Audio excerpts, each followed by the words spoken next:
할렐루야, 복된 한 주의 시작이 되었습니다. 이번 한 주도 하나님의 그 말씀을 통해 온전히 승리하는 우리 복된 성도님들이 되시기를 주님의 이름으로 축복합니다. 다 같이 오늘의 말씀 읽도록 하겠습니다. 오늘의 말씀은 이 사람이 백성을 다스릴 것이다. 사무엘상 9장 15절에서 21절까지입니다. 사울이 오기 하루 전에 주님께서 사무엘에게 알리셨다. 내일 이맘때에 내가 베냐민 땅에서 온 한 사람을 너에게 보낼 것이니 너는 그에게 기름을 부어 나의 백성 이스라엘의 영도자로 세워라. 그가 나의 백성을 블레셋 사람의 손에서 구해낼 것이다. 나의 백성이 겪는 고난을 내가 보았고 나의 백성이 살려달라고 울부짖는 소리를 내가 들었다. 사무엘이 사울을 보았을 때 주님께서 그에게 말씀하셨다. 이 젊은이가 내가 너에게 말한 바로 그 사람이다. 이 사람이 나의 백성을 다스릴 것이다. 사울이 성문 안에 있는 사무엘에게로 다가가서 말하였다. 선견자의 집이 어디에 있는지 알려주십시오. 사무엘이 사울에게 대답하였다. 바로 내가 그 선견자요. 앞장서서 산당으로 올라가시지요. 두 분은 오늘 나와 함께 저녁을 듭시다. 물어보려는 것은 내일 아침에 다 말씀드리겠습니다. 그리고 나서 두 분을 보내드리겠습니다. 사흘 전에 잃어버린 암나귀들은 이미 찾았으니 그것은 걱정하지 마십시오. 지금 온 이스라엘 사람들의 기대가 누구에게 걸려있는지 아십니까? 바로 그대와 그대의 아버지의 온 집안입니다. 사울이 대답하였다. 저는 이스라엘 지파들 가운데에서도 가장 작은 베냐민 지파 사람이 아닙니까? 그리고 저희 가족은 베냐민 지파의 모든 가족 가운데서도 가장 보잘것없는데 어찌 저에게 그런 말씀을 하십니까? 오늘 본문은 하나님께서 사무엘에게 사울을 만나게 되고 그에게 기름을 부어 이스라엘의 지도자로 삼으라고 말씀하십니다. 사울이 사무엘을 만나러 오기 전 하나님께서 사무엘에게 미리 알려주신 것입니다. 이 본문 16절의 말씀을 보도록 하겠습니다. 내일 이맘때에 내가 베냐민 땅에서 온 한 사람을 너에게 보낼 것이니 너는 그에게 기름을 부어 나의 백성 이스라엘의 영도자로 세워라. 그가 나의 백성을 블레셋 사람의 손에서 구해낼 것이다. 나의 백성이 겪는 고난을 내가 보았고 나의 백성이 살려달라고 울부짖는 소리를 내가 들었다. 하나님께서 사울을 사무엘에게 보내신다라고 하는 것입니다. 하나님께서 보내신 이유는 백성들이 겪는 고난을 보시며 백성들의 부르짖음을 알고 있어 사울을 지도자로 삼고자 하신 것입니다. 하나님이 사울을 이스라엘 왕으로 세우시는 목적은 블레셋의 압제에서 벗어나게 하시기 위함입니다. 그런데 사울은 왕이 되기 위해 이곳에 온 것이 아니었습니다. 사울은 잃어버린 암나귀를 찾기 위해 이곳까지 오게 된 것입니다. 여기서 하나님의 놀라운 인도하심을 볼 수 있습니다. 사울은 자신이 암나귀를 찾으러 온 것이지만 하나님께서는 이미 계획하셔서 사울과 사무엘을 만나게 하시고 왕으로서 준비시키신다라는 것입니다. 하나님의 이 놀라운 섭리 가운데에 사울을 왕으로 세우시고 있는 것입니다. 이 암나귀는 사울을 사무엘에게 인도한 도구였을 뿐입니다. 사울이 암나귀를 찾아 나섰지만 그것은 사무엘 선지자를 만나는 길이었습니다. 암나귀들을 잃어버린 사건의 그 배후에는 하나님이 계시는 것입니다. 우연히 암나귀를 찾고자 사무엘을 만나 기름 부음을 받고 우연히 왕이 된 것이 아니다라는 것입니다. 하나님께서 사울을 사무엘에게 보내시고 그를 이스라엘의 지도자로 세우시는 하나님의 놀라운 섭리 가운데에 있었던 것입니다. 하나님의 놀라운 예비하심이 있는 것입니다. 이 모든 것은 하나님의 섭리 가운데에 있습니다.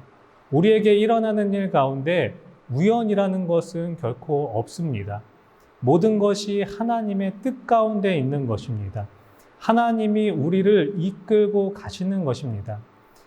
우리는 현상만 보는 것이 아니라 그 속에 감추어진 하나님의 뜻을 깨닫는 영적인 모습이 되어야 할 것입니다. 우리는 하나님의 통치하심을 알아야 하는 것입니다. 모든 일은 하나님의 섭리와 통치 가운데 있음을 알고 고백하는 자가 되어야 할 것입니다.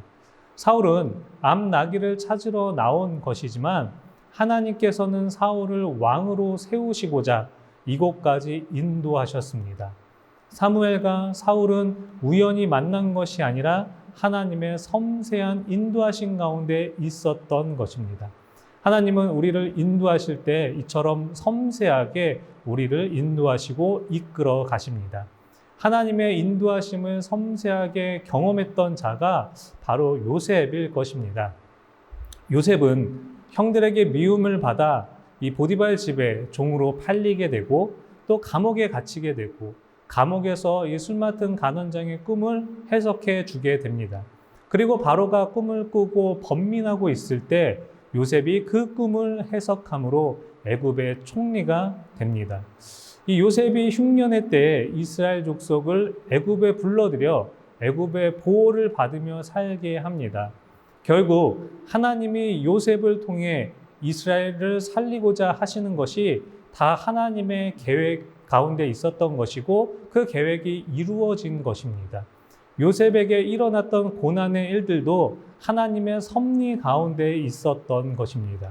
우리에게 일어나는 모든 상황들 역시 하나님의 계획과 섭리 가운데 있는 것입니다. 사랑하는 성도 여러분, 이 성도님들의 삶도 하나님께서 섬세하게 인도하고 이끌어주고 계십니다.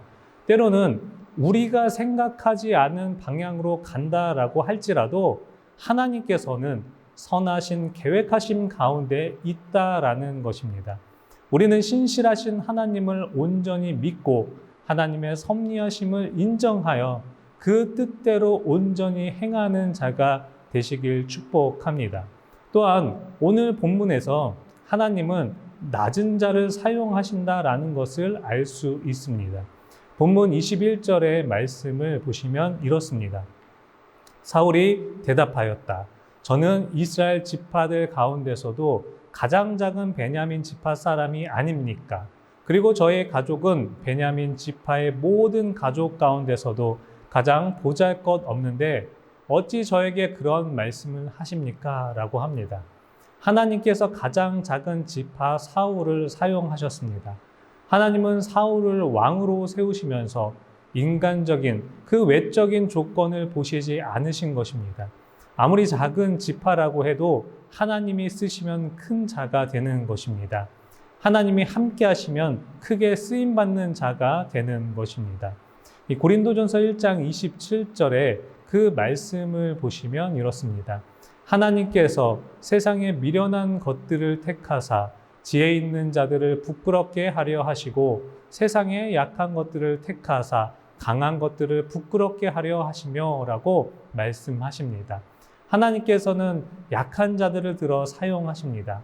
내가 너무 연약하고 부족하다라고 해서 하나님의 일을 못하는 것이 아닙니다. 우리 모두 연약하고 부족하지만 하나님께서 사용하시기에 우리는 하나님 앞에 쓰임받는 자가 되는 것입니다. 사랑하는 성도 여러분, 우리의 모든 인생도 하나님께서 주관하시고 인도해 주심을 믿으시길 바라겠습니다. 또한 하나님은 지극히 낮은 자를 들어 사용하시는 분이십니다. 그래서 우리의 인생도 하나님께서 크게 쓰시는 것입니다. 오늘 하루도 하나님의 통치와 인도하심을 고백하여 하나님의 선하신 길로 인도함 받는 우리 복된 성도님들이 다 되시길 주님의 이름으로 축복합니다. 마치 기도하겠습니다. 좋으신 하나님 아버지, 너무나 감사를 드립니다. 오늘도 우리에게 호흡을 허락하여 주셔서 또 이렇게 하나님의 말씀을 듣는 은혜를 허락해 주심에 너무나 감사를 드립니다. 오늘의 귀한 말씀을 나눈 것처럼 우리의 삶과 우리의 믿음도 하나님의 섭리와 통치하심을 고백하고 또한 그것을 영적으로 깨달아 하나님 앞에 크게 쓰임받으며 나아가는 복된 우리 성도님들 다 될 수 있도록 인도하여 주시옵소서.